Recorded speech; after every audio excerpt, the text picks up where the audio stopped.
Welcome to another installment of the 50th anniversary celebration of Oziana magazine, the literary organ of the International Wizard of Oz Club. My name is Ed Brody, and I've been a member of the club since 1973. The very first club member I met in the flesh was Robin Olderman. She welcomed me when I walked nervously into the bank where the 1974 Munchkin Convention was being held, and that was the beginning of a very long, very enthusiastic friendship, which lasted until 2017 when Robin crossed the shifting sands. I'm particularly delighted to read you a story she wrote for the 1998 edition of Oziana. Robin was the editor of Oziana from 1985 until 2000, supervising the publication of 16 issues. She wrote many quizzes, poems, and puzzles for the magazine, but as far as I know, this is the only Oz story she published there.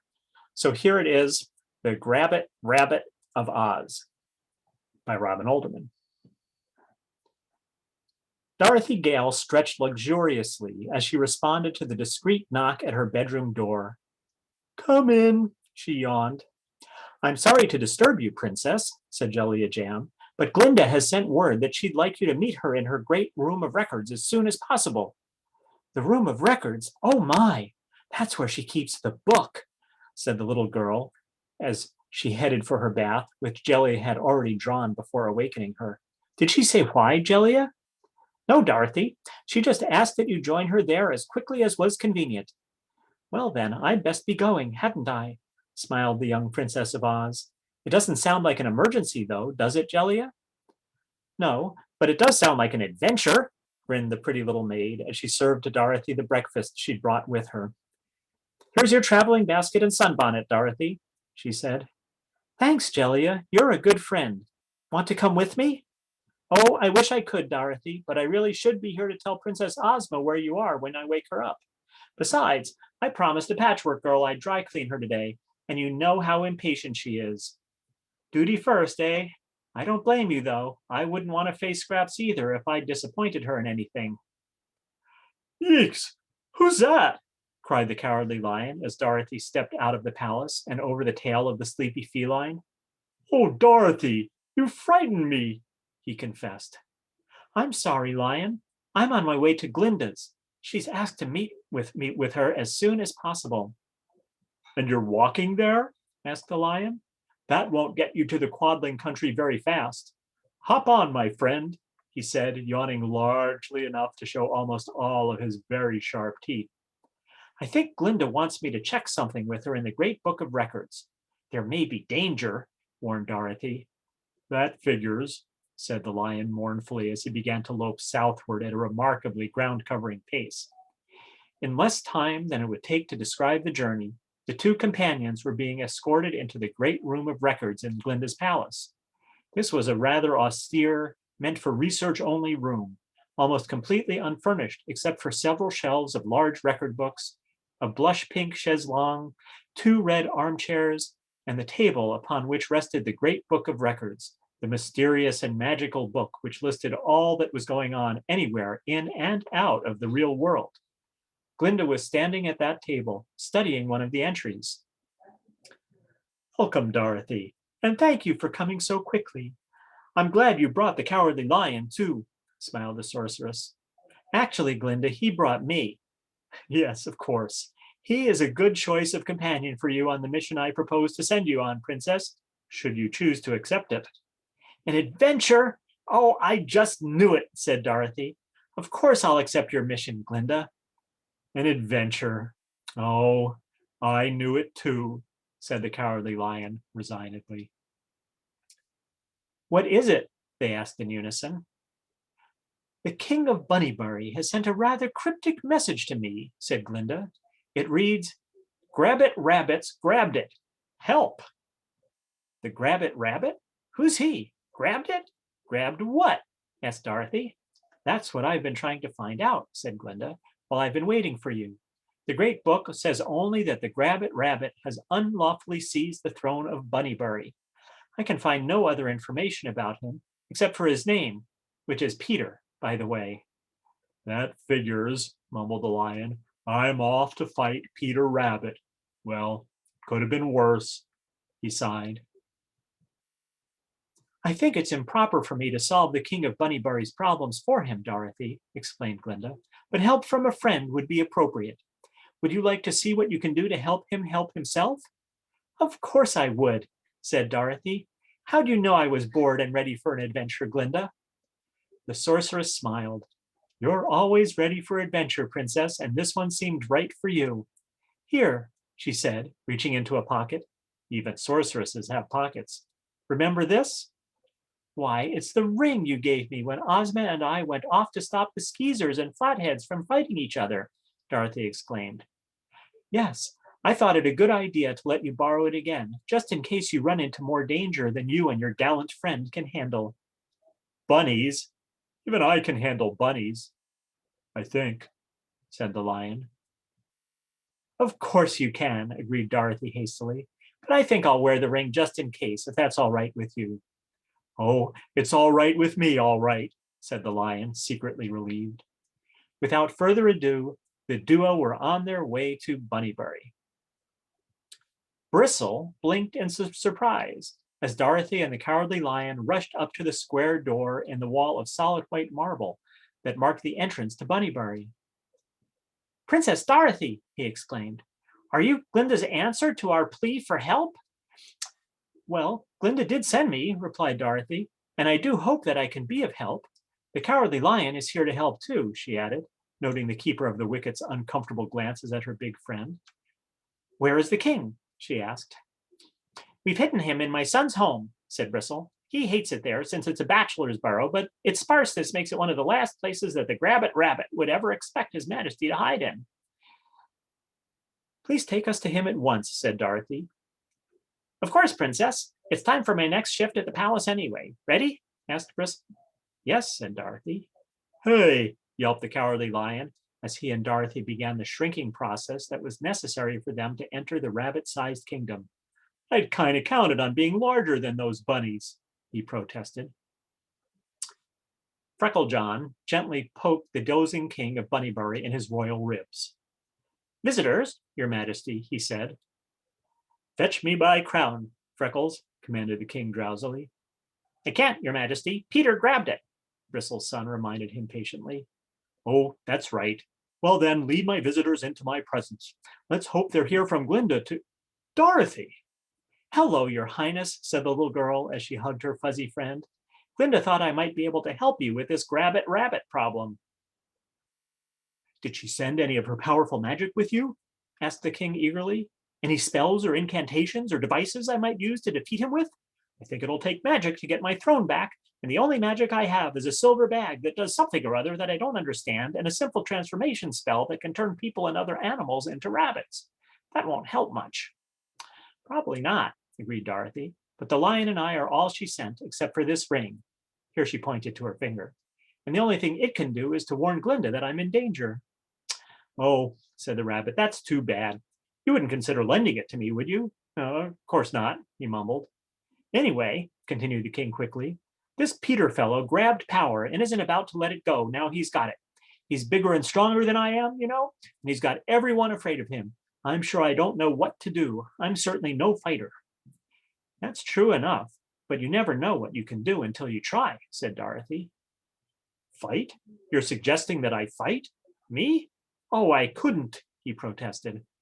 Let's hope you don't have to, said Dorothy. Fighting is a last resort anyway. Now tell me more about this Grabbit Rabbit.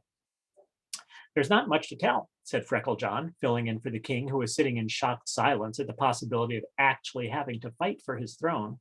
Peter Rabbit simply walked up to the throne last week, grabbed the crown, kicked the king off the throne, and declared himself king of Bunnybury. He hurt me, Dorothy, whimpered the royal rabbit. I'm sure he did, said Dorothy, but didn't you try to get your throne back?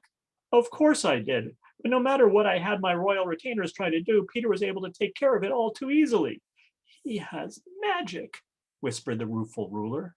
What kind of magic? Asked Dorothy. It's his necklace, said Frecklejohn.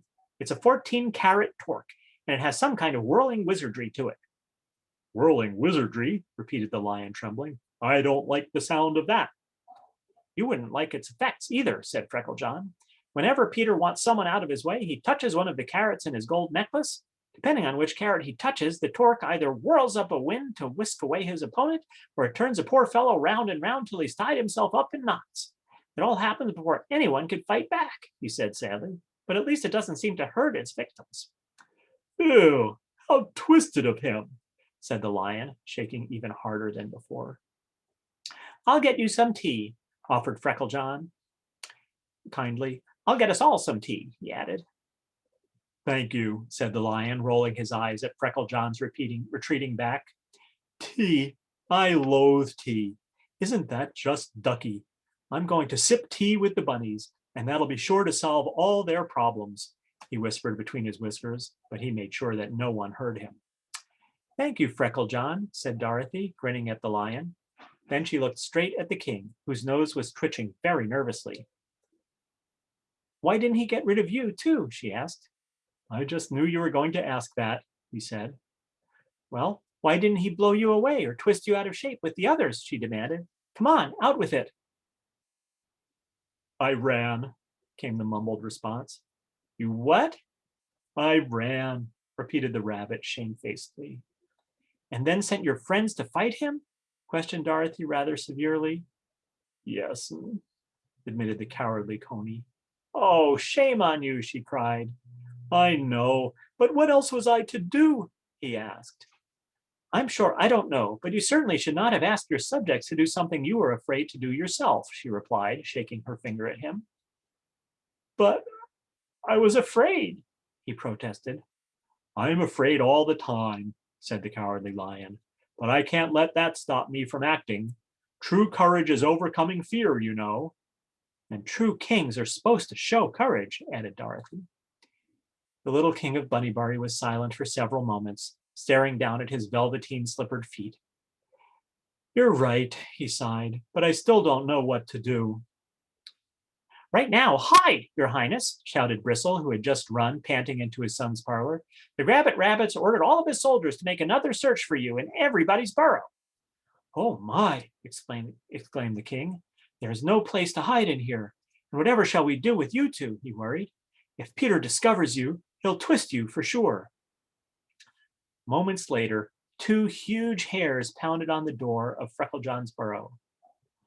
Open, in the name of his royal grabbitness, they commanded. A stooped, tired-looking rabbit opened the door to them and slowly shuffled back into the parlor where Frecklejohn was seated at a table with his father and two other rabbits. You may continue to serve, Twitchy, said the young rabbit to the bent and bedraggled servitor. Would you care for some tea, gentlemen? He asked of the soldiers. No, sir, said the larger of the two. We're on duty, you know, but thank you. I hope you don't mind our searching your burrow for a moment. Oh, not at all, replied Frecklejohn smoothly, offering the rabbit nearest him an extra lump of sugar. Do stop in sometime when you're off duty, gentlemen. Yes, sir, and thank you, sir, said the hare as he and his companion finished their brief search and left, brushing the shambling Twitchy aside on their way out the door. Well done, your majesty, said Dorothy to Twitchy, who now straightened back up into his normal kingly stance. And quick thinking, too, she complimented him as she examined her newly acquired rabbit form. Your simple transformation spell certainly came in handy. Yes, indeed, agreed the king. It was rather a clever plan, wasn't it? Only if you like looking like a funny bunny, muttered the lion to himself. What about that silver bag of yours? Asked Dorothy after they thanked Bristle for his timely warning and sent him on his way to the palace where he was to finish his workday. Haven't you ever tried to find out what it's good for? No, admitted the king. Glinda gave it to me and told me it was magic, but she never said what it could do, and I was always too embarrassed to ask her and too afraid to experiment with it, so I never did discover what to do with it. She said to be extremely careful with it and to handle it very, very gently, so I thought it wise to just leave it alone. Here his voice trailed off somewhat pitifully. You thought it wise, your majesty? Asked the lion. I think it's about time you figured out what that bag can do, don't you? Suggested the girl. Yes, Dorothy, said the king meekly. I do need to know what its use is. Frecklejohn, would you experiment with it for me? Oh, never mind, he said quickly as the lion glared at him, and he sent the trio off to have a full lunch while he fetched the enigmatic bag himself and then sat and stared at it.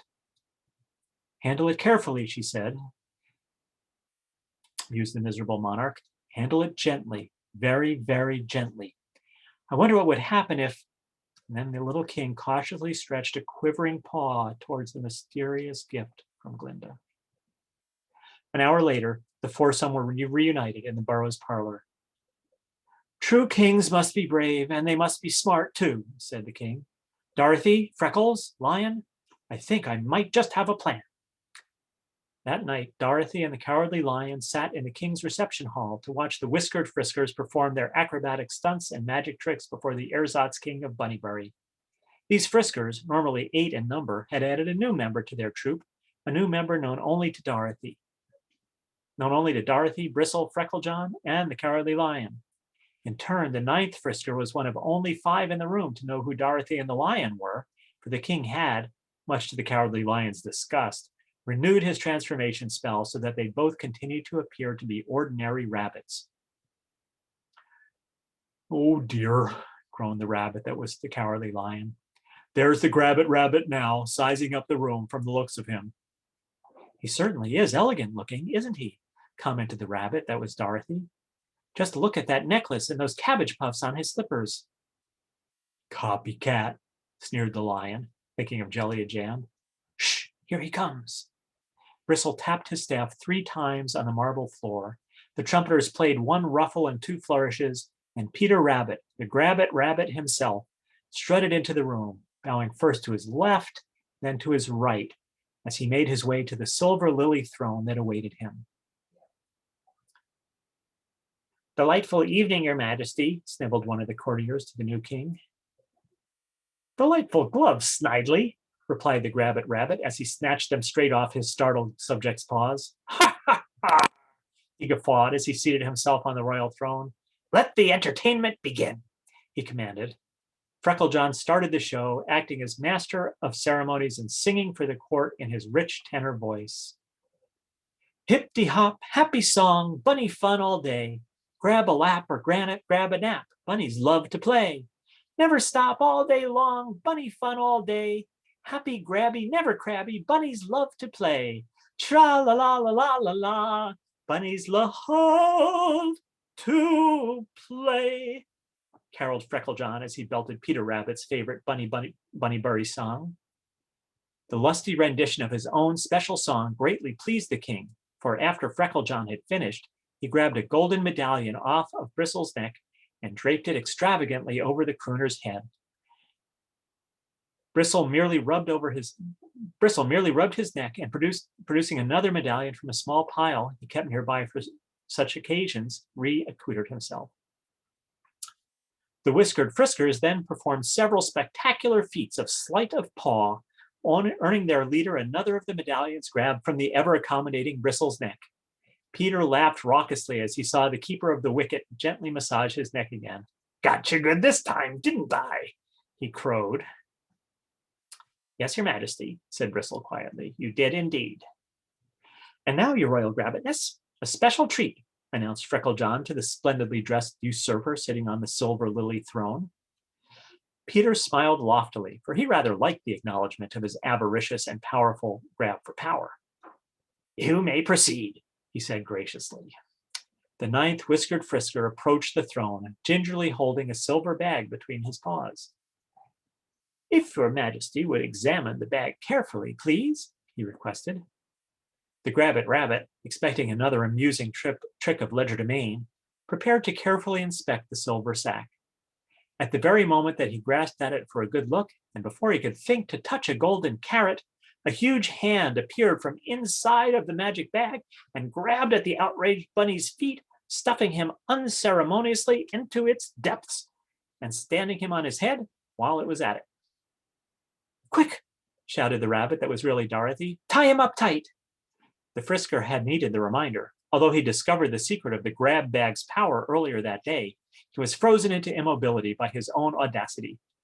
Dorothy's warning came a moment too late, for while it did galvanize him into a frenzy of action trying to tie the Grabbit Rabbit's paws together, he started to spin crazily round and round. Oh no, groaned the Cowardly Lion as he bunny hopped to the king's rescue. For of course the 9th Frisker was the real king of Bunnybury. Oh, no, you don't, he shouted as he bumped the sacked bunny onto the floor in a heap. You saved me, gasped the rightful ruler of Bunnybury as he rushed to complete the immobilization. You saved me from the Grabbit Rabbit. Yes, Lion, you did, and I'm so proud of you, added Dorothy as she completed the tie-down of the defeated double-crosser. Actually, the king here was doing a pretty good job of saving himself, I'd say, gasped the Lion, whose heart was thumping almost audibly. He just needed a bit of help from a friend, that's all. I did do rather well, didn't I? Grinned the rightful ruler. Wasn't I brave, though?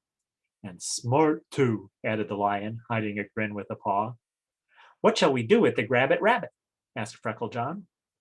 The reception hall was silent, except for the blubbering of the bagged bully. The king of Bunnybury picked up his crown, which had conveniently rolled off the Grabbit Rabbit's head when he'd stuck it into the pouch. He sat down upon his lily throne. He thought, and then he thought some more. What would you all think if I had Frecklejohn cut a hole in the sack, touch the 14-carat necklace, and wish the Grabbit Rabbit far, far away, he said. No, wait, change that and make it me who cuts the hole in the sack, he said shakily. The entire hall exploded into a cacophony of approval.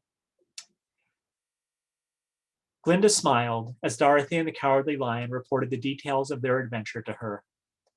It seems, Dorothy, that you have helped teach the King of Bunnybury another lesson, besides the one you first taught him all those years ago. Well, he did need some help then to appreciate the things he had, but this time he needed to know even more about what it takes to be a good king.